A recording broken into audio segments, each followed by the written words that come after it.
Hello, everyone. Welcome back to the podcast. In today's episode, I'll be touching on the subconscious mind. This one, it's exciting.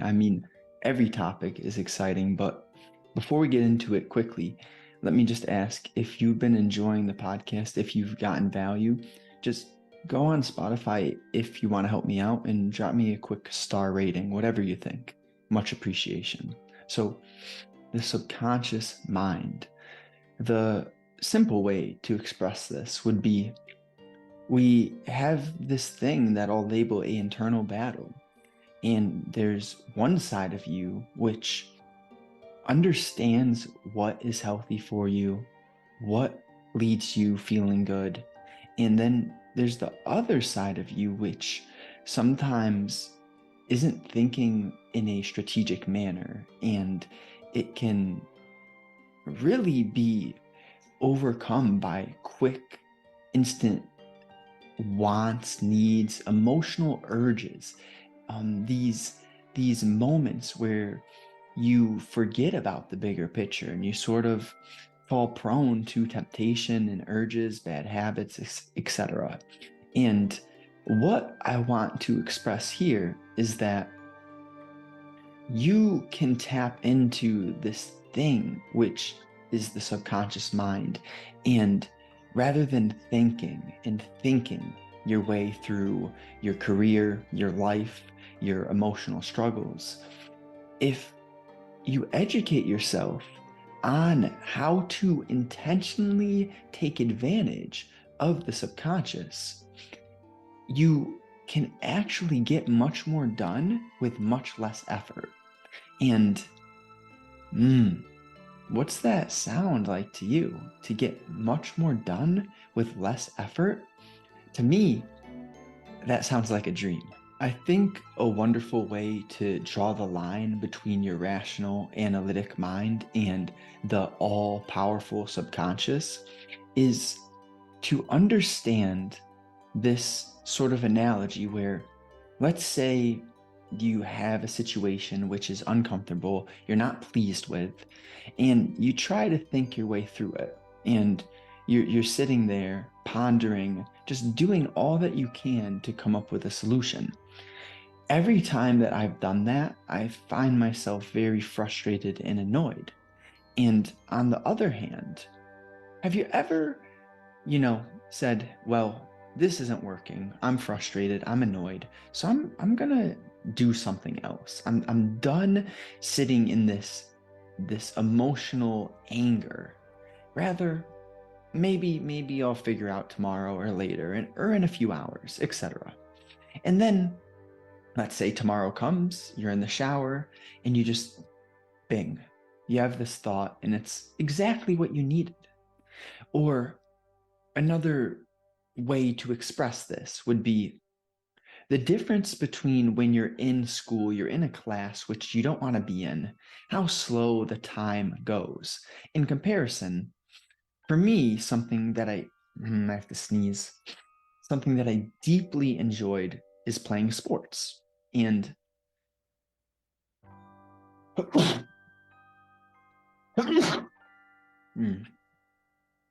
you know, I'm not gonna edit that out. Why? Why would I edit that out? There's no need. Apologies if it was loud, if it annoyed you. Well, it is what it is. What I was getting at is the power of when you are in this state of flow. And I was leading into, for me, it happens, or it first happened when I was playing sports. So it's the comparison of the fact that time is relative. Time can feel very slow when you're in a class that you don't want to be in, or time can go so extremely quickly if you're doing something that is super enjoyable to you. And there's just so many avenues to find yourself in the state of flow. But flow is correlated to the subconscious mind because your rational, overthinking, analytical mind has turned off when you have reached the state of flow. And the beauty happens when you optimize. Well, how do you optimize? First, you understand the differences and how to set up your environment in a way which allows for you to fall into the state of flow more often than not. And I think one of the main understandings that we have to, or not have to, but that is so beneficial, is understanding that the power of the subconscious is greater than the power of the analytical mind. So once you hear that and understand it, you realize, wait, I can get more answers by just allowing for the subconscious to come to the answers. Now, how do you allow for that to happen? Well, there are many details in that process, and we will get there. But how do you not allow that to happen? It's by thinking that you only have this analytical mind, this rational mind. But the tricky reality is there's more than one part of you. You see, there is what you refer to as I, and it's like Justin Egliskis, he has brown hair, he's 6 foot tall, etc., etc. Or Justin has this certain personality, yeah. But then you can get to deeper stages of understanding who and what you are. And a good way to express this would be, you're not a human having, you're not a human doing, but you are a human being. And what's the difference between having, doing, and being? The difference is on the third level of being. You identify yourself with who you are, the quality of you, not your personality, not your likes, your opinions, but are you balanced? Are you compassionate? Are you understanding?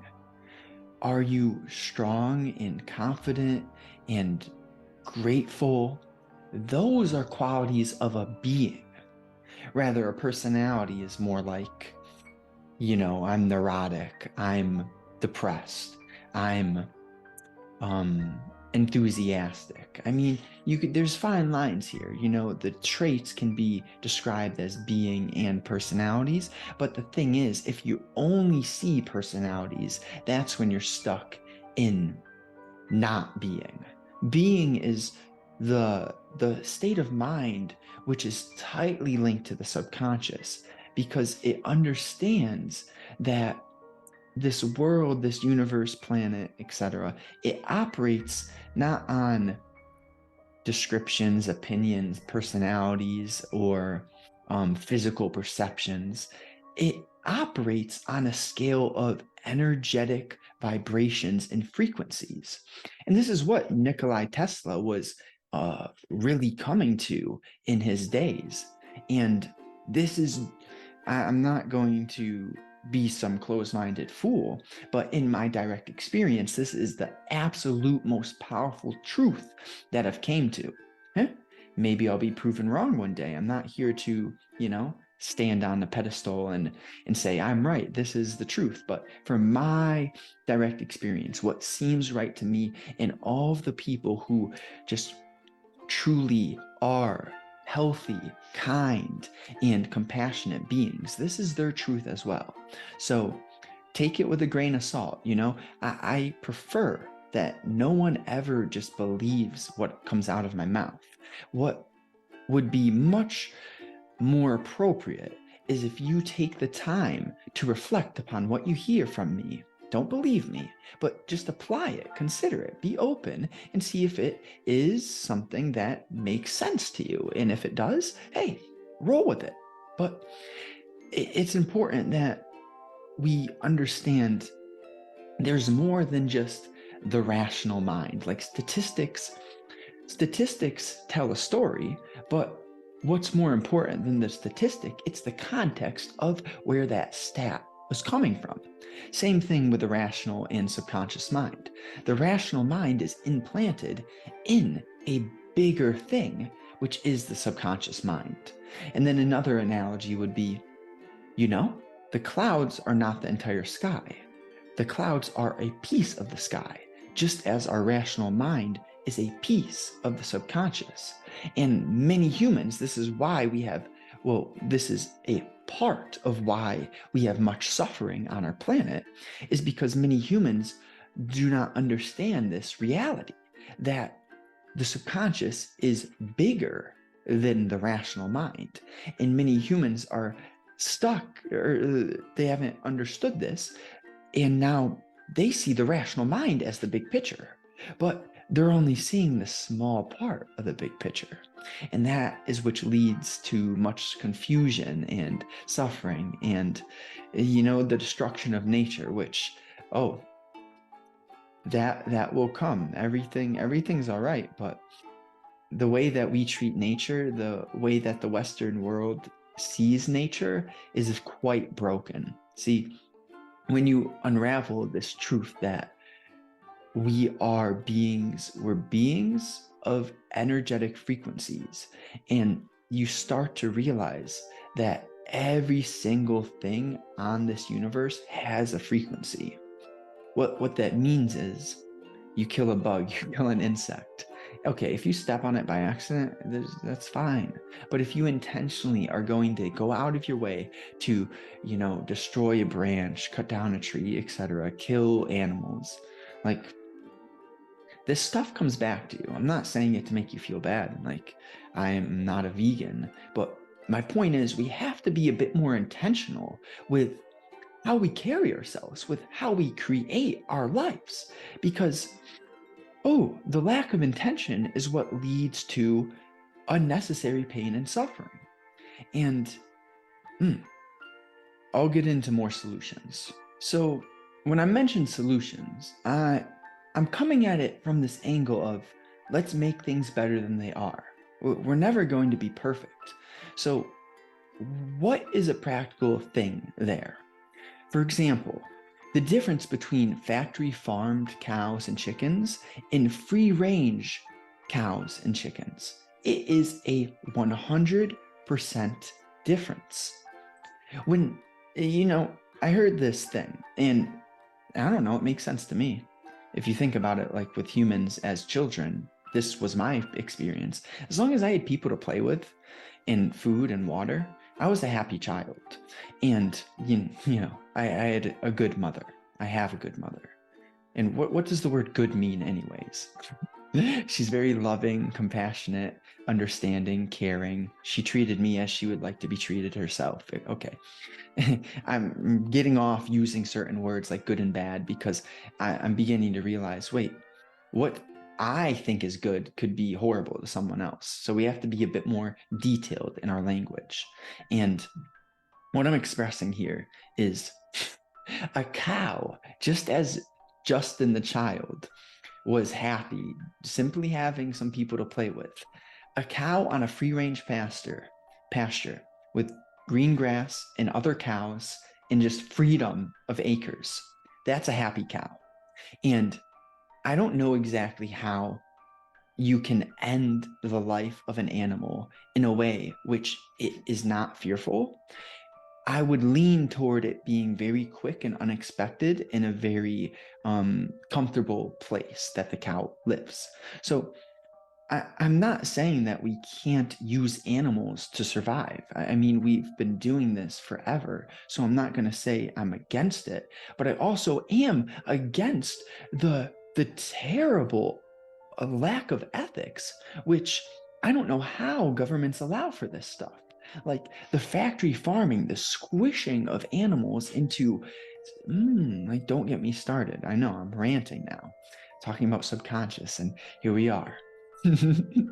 But the harsh reality is that it's mind-blowing to me that we have the technology that we have, the infrastructure, the amazing things that humans have created, and we're still torturing animals in factory farms. There are still kids in Gambia starving to death.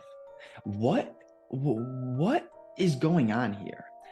And I'm not here complaining or acting as if the world is horrible. No, all I'm doing is asking a question which should bring some awareness to anyone who hears this and make them realize, oh, wait, we still have much to improve. And the word awareness is what I want to get into, because I just don't think many humans are paying attention to what I just said right there. People in America are busy scrolling TikTok, doing whatever they desire to do, feeling miserable for themselves. The truth is, buddy, I've been there, but the reality, the harsh reality is it's much worse in other places. People have it way harder than you. And that was a tough pill for me to swallow, because I was stuck in a victim survival mode for, oh, God knows how long. And it was like self-pity. But then you come to realize eventually, if you're aware, you come to realize how grateful that you are and the opportunity that is in front of you with the technology that we have to reduce the amount of suffering that other humans, animals, anything that's conscious. We have this opportunity to reduce pain all around the world if we live in an intentional way and use our energy with a specific, healthy reasoning behind it. So all of that, which I just said, it comes from my subconscious. Like, the only reason I have this intent to make the world better is something came to me. Like, Justin's ego is much more selfish than everything that I've just described to you.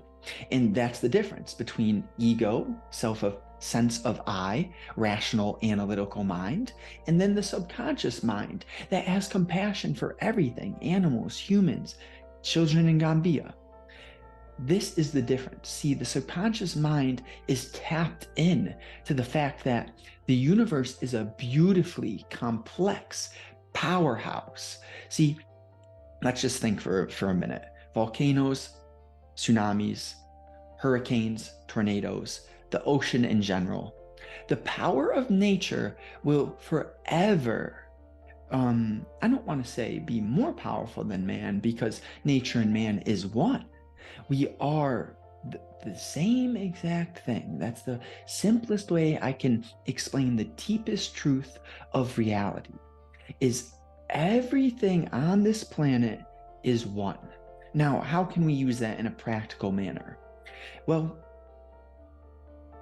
what we have to just understand is that when you are more connected with that universal truth, your mind will shift in a manner which, on an everyday basis, you will change the way that you think, act, and believe the world to be, because you understand, wait, if I feel a certain way, which was in pain, upset, sad, and I didn't like to feel that way, that means that any time that I act in a manner which spreads that pain to anything on this planet, you're increasing the amount of suffering. Therefore, if you can realize, if you can understand how to raise your awareness in a way where everything that you do, act, and say is actually making the world more peaceful, more calm, stronger, more intentional, compassionate, etc., you can actually have such a powerful ripple effect. It's mind-blowing. It's mind-blowing because, throw the pebble in the water, it ripples. You treat one person with kindness, you have no idea how that might change their day, and then therefore, how many people do they come across in their day, etc. Compounding is not to be underestimated. So I'm here speaking to you, but everyone has different gifts. For me, now realizing, now being more aware, I could tell that anytime that I got called on to read a book in elementary school, there was something I was doing. I felt it internally. I don't know, But internally, I felt calm. I felt as if my voice was calming other people. And now, what do you know? It took me many years to figure out that this is something that I've just been given. I have no idea what and how it all works. That being said, you have gifts. It might be painting, it might be doing very complex rational thinking in the field of engineering. I don't know what your gifts are, but what I do know is that every single being on this universe has gifts. And the way that you create a fulfilling and meaningful, flowing daily experience on a moment to moment level is to identify what your gifts are and to figure out how to use them to reduce the amount of pain or suffering in the world. And now, on a very zoomed in content level, I have no idea what that's going to be for you. Not a clue. But where you can begin, and I think this was my subconscious mind from a very young age, like hinting. I had this feeling of what I did not like and what I didn't want to do. And that was not being free. It was being told what to do, being told how to think, etc., etc. So you might align with that, you might not. But what I want you, or what will benefit you, I don't want you to. This is just the truth. It will benefit you and your future and our universe if you get crystal clear on that which disgusts you. And I'm not talking disgust you as an ego. I'm talking on a deep feeling being level. Like, what don't you want to do? What don't you want to become? And then you can use the tactic, the strategy of reverse engineering. And it's your vision, your gifts, they take many hours to figure out. This stuff does not just poof. It doesn't just come to you. It's revealed only to the beings who are willing to say, I'm going to stand up and really trust my gut and roll with what feels right on a deep level inside of me. Not listening to grandpa or dad or Joe down the street, but to say deep inside, this is what feels right to me. And I hear those other opinions, but they're not an example of what I want to become in my life. Therefore, I don't see the sense in doing what they tell me to do.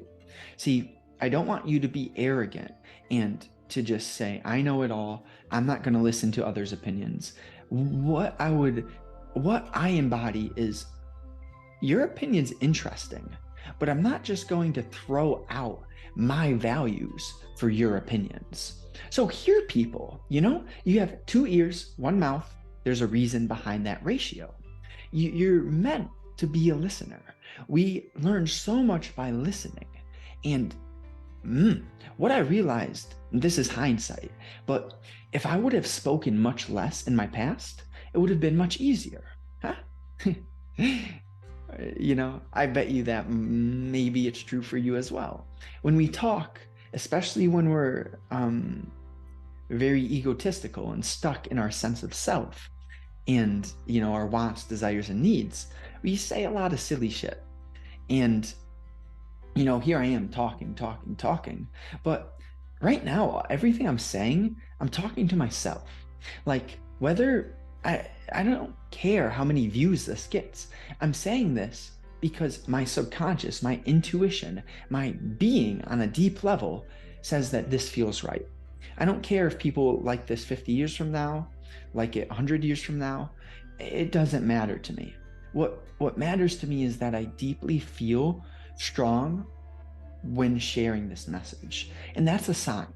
So the subconscious mind, it's tricky, The materialistic world is to be appreciated. We are in the materialistic world.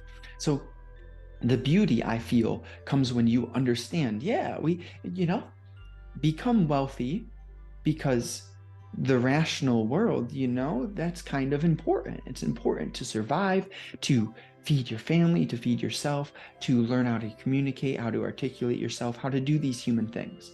That being said, it is just as important to understand the unseen, how you feel on a deep level, paying attention to your breath and just realizing like there's nothing except for now. There is the ability to think about the past and the future, but you can't just go there.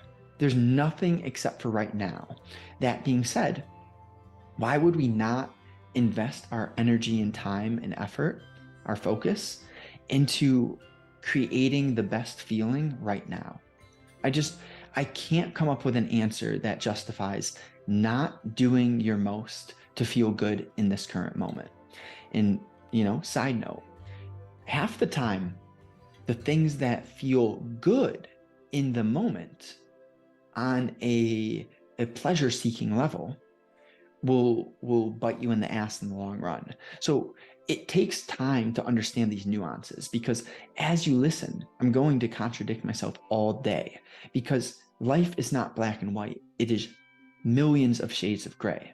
So right now, I feel amazing in the moment because I'm doing something which took years to come to, But then on the other hand, you could, let's say, I don't even want to come up with an example, but there are so many examples of instant gratification that is unhealthy for your future.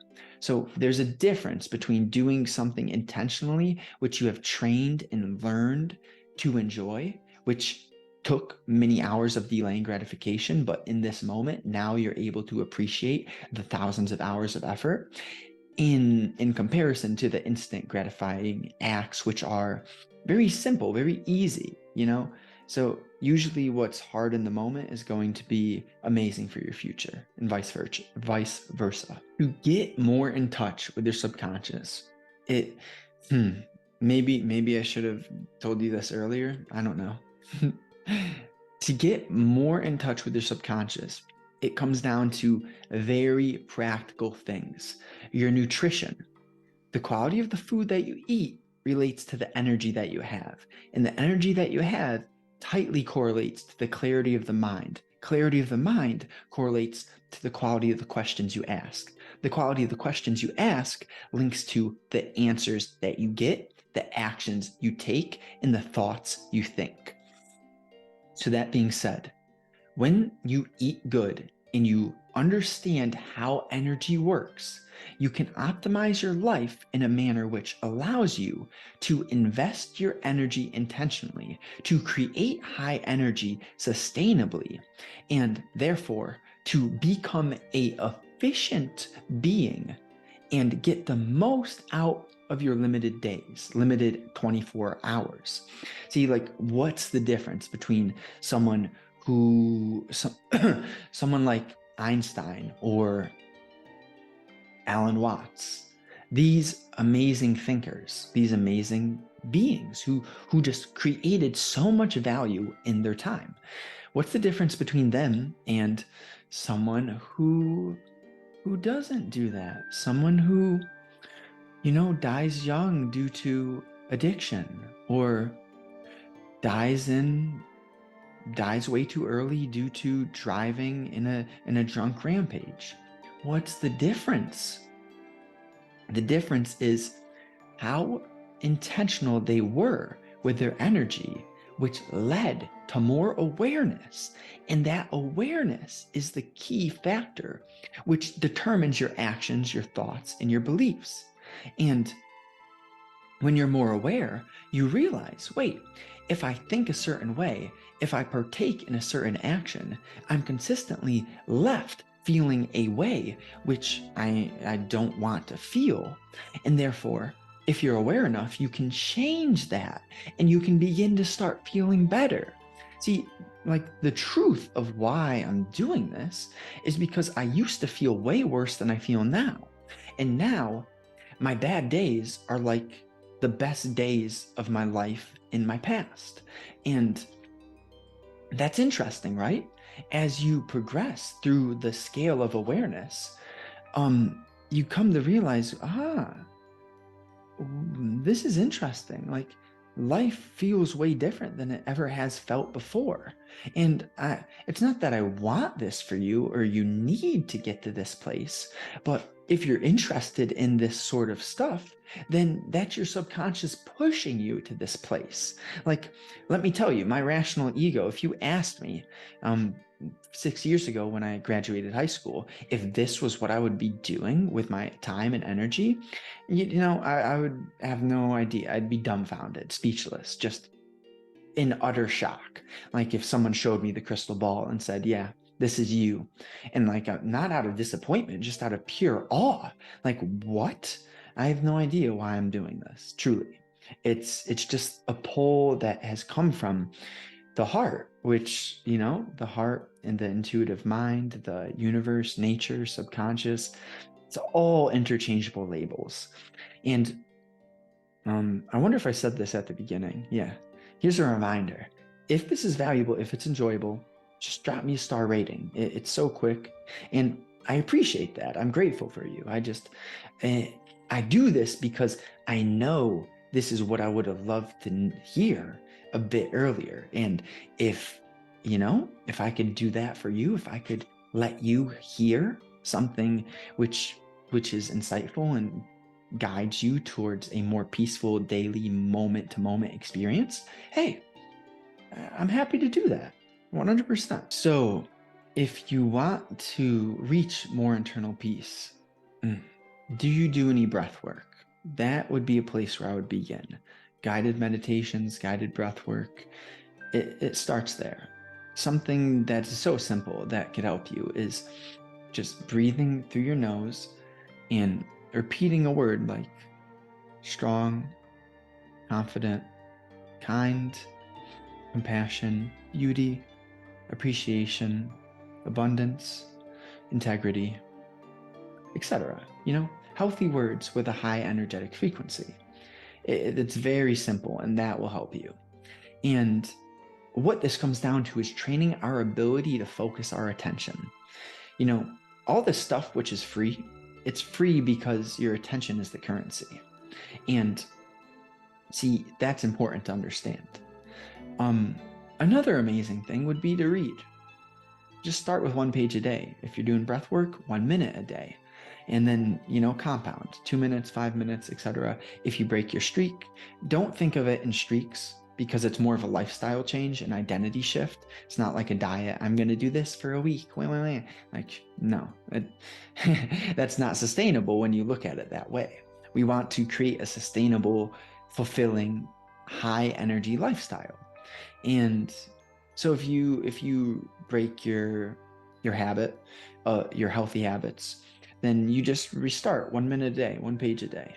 And eventually you'll get to the point where you don't have to do that. But if you're just starting with this healthy stuff, that's a good way to do it. And to conclude, I'm open to working one-on-one with people, to growing together with individuals. See, I can't help you. I don't have a magic pill for you. I don't have a course that's going to solve your problems. What I do have is a ability inside of my heart to create an atmosphere, to create the space which is going to allow you to feel so much better than you used to feel.